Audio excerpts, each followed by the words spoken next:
안녕하십니까. 3분 소방안전입니다. 이번에는 피로티 구조의 건축물 1층 개방된 주차장에 설치하는 이산화탄소 호스릴 설비를 함께 알아보시도록 하겠습니다. 일반적으로 설비를 하면 배관이 있고 고정된 헤드가 일정 간격으로 설치되는 데 비해서 캐비넷형 이산화탄소 호스릴 방식은 옥내 소화전처럼 호스를 이용하여 화재를 진압하는 것으로 화재 안전 기준에서는 소화기구가 아닌 이산화탄소 소화설비로 분류하고 있습니다. 이산화탄소 소화설비의 화재 안전 기준 NFSC 106을 보시면 제1조 목적, 법률 제9조 1항에서 물분무 등 소화설비인 이산화탄소 소화설비에 대해서 규정하고 있습니다. 적용 범위 시행령 별표 5에 이산화탄소 소화설비인 물분무 등 소화설비를 설치할 수 있는 특정 소방 대상물에 대해서 규정하고 있습니다. 물분무 등 소화설비를 설치하여야 할 특정 소방 대상물 어떤 것이 있는지 알아보도록 하겠습니다. 물분무 등 소화설비에 해당하는 것을 먼저 보시면 그 물분무 소화설비가 있고 미분무 소화설비가 있고 포소화설비, 이산화탄소 소화설비, 할온 소화설비, 할로겐 화합물 및 불활성 기체 소화설비가 있고요. 분말 소화설비가 있습니다. 이런 것들은 지금 물분무 등 소화설비에 해당이 됩니다. 이 물분무 등 소화설비를 설치해야 할 특정 소방 대상물은 여기에 보시면 법에 8가지가 있는데, 첫째로 항공기 경납고, 그 다음에 차고 주차용 건축물, 연면적 800제곱미터 이상인 거, 건축물 내부에 설치된 차고 주차장, 바닥면적 200제곱미터, 기계장치에 의한 주차시설인데 20대 이상의 주차. 5번째는 전기실, 발전기실, 변전실, 이렇게 전기실, 발전기실, 변전실의 바닥면적 300제곱미터 이상인 거. 그 다음에 6번째로는 방사선 폐기물 저장시설. 그 다음에 7번째로는 터널이 되겠습니다. 행정안전부령으로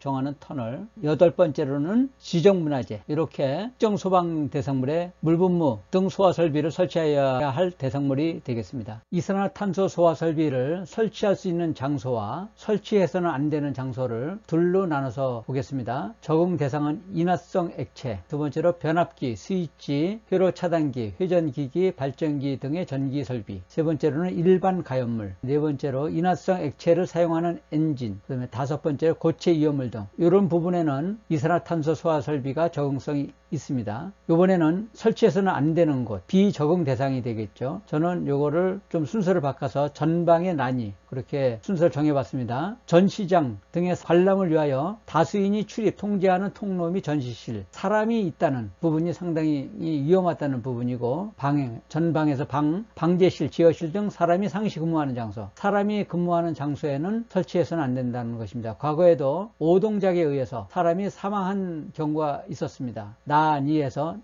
나트륨, 칼륨, 칼슘 등 활성 금속 물질을 저장 취급하는 장소, 이거는 삼류 위험물이죠. 이산화탄소 반응해서 화재를 더 확산시킬 수 있다는 부분이 되겠습니다. 니트로, 셀룰로스, 셀룰로이드 제품 등 자기 연소성 물질을 저장 취급하는 장소, 이거는 오류 위험물에 해당되겠습니다. 이렇게 이 4가지는 화재 안전 기준에 나와 있는 부분인데 절대로 설치해서는 안 되는 장소가 되겠습니다. 호스릴 방식을 설치할 수 있는 장소를 보겠습니다. 첫 번째, 조작하는 자가 화점에 접근하여 소화하기 때문에 그 설치 장소가 한정되어 있고 가연성 가스나 미분이 발생하여 화재가 갑자기 확대할 우려가 있는 장소, 또는 화재 시 연기가 충만할 우려가 있는 장소에는 설치하지 않는 것이 좋으며, 일반적으로 벽이 개방되어 있는 소규모 주차장 등의 경우에 하나에 설치합니다. 두 번째로는 화재 시 현저하게 연기가 찰 우려가 없는 장소로서 지상 1층 및 피난층에 있는 부분으로서 지상에서 수동 또는 원격 조작에 의하여 개방할 수 있는 계급의 유효 면적의 합계가 바닥 면적의 15% 이상 되는 부분에 설치합니다. 세 번째로는 전기 설비가 설치되어 있는 부분 또는 다량의 화기를 사용하는 부분의 바닥 면적이 당해 설비가 설치되어 있는 구역 바닥 면적의 5분의 1 미만, 20% 미만이 되는 부분에 설치를 합니다. 이산화탄소 소화설비의 장단점을 보시겠습니다. 장점으로는 방사를 한 후에 소화약재 잔존물이 없으므로 깨끗하다. 두 번째로 전기 절연성이 크므로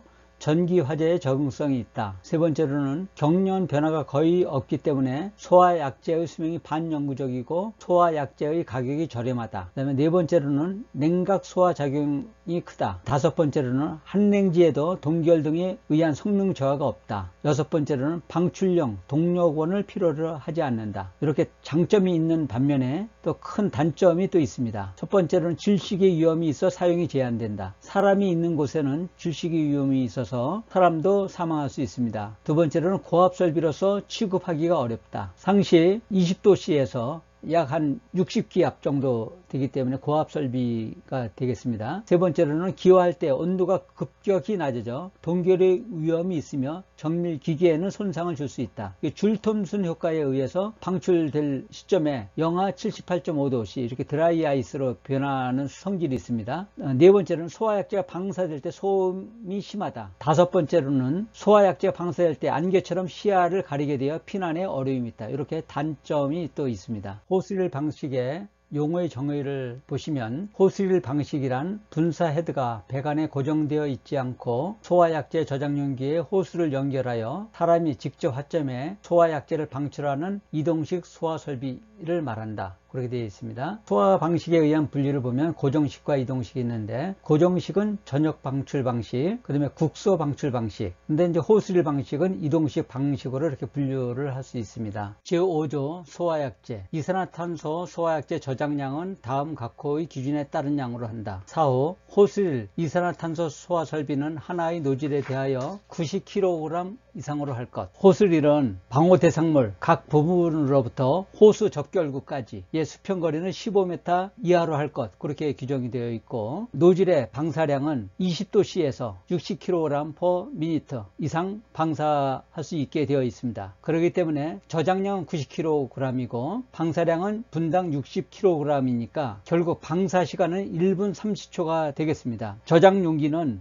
호스릴 저장 장소마다 설치하게 되어 있습니다. 밸브는 수동으로 개방하게 되어 있습니다. 그래서 안전핀을 뽑은 다음에 격발을 하게 되어 있습니다. 개별적으로 이 두 개지만 표시등이 점등되어야 되고, 호스릴 이산화탄소 소화 설비라는 표지가 붙어 있어야 됩니다. 이렇게 호스릴 이산화탄소 소화 설비를 마무리하면서 이번에 법 개정한 부분을 한번 살펴보겠습니다. 제10조 분사 헤더. 사망에 보시면 화재 시 현저하게 연기가 찰 우려가 없는 장소로서 다음 각호의 어느 하나에 해당하는 장소, 괄호하고 차고 또는 주차 용도로 사용되는 부부 제외 호스릴 이산화탄소 소화 설비를 설치할 수 있다. 근데 이번에 법 개정되면서 2019년 8월 13일부로 괄호 안에 있는 부분이 삽입되었습니다. 과거에는 1층 피난층에 있는 부분에 호스릴 이산화탄소 소화 설비를 설치하였지만 차고 또는 주차 용도로 사용되는 부분은 제외했기 때문에 2019년 8월 13일 개정된 부분으로서 설치 적용을 제외시켰다는 것을 알아두실 필요가 있습니다. 그 이유는 요즘에 출고되는 자동차는 연비를 향상시키기 위해서 그 알루미늄, 금속 그런 부분을 많이 PVC나 가벼운 소재로 많이 대체를 하면서 가연성 물질을 자재를 많이 사용하고 있습니다. 그렇기 때문에 화재 시 화재 하중 발열량이 증가하기 때문에 호스릴 이산화탄소 소화 설비인 수동식으로는 소화 활동이 어렵다고 판단했기 때문에 호스릴 이산화탄소 소화 설비 설치 제외를 시킨 것입니다. 이 점은 명심하여야 할 부분인 것 같습니다. 얼마나 도움이 되셨는지 모르겠습니다. 끝까지 시청해 주셔서 감사합니다.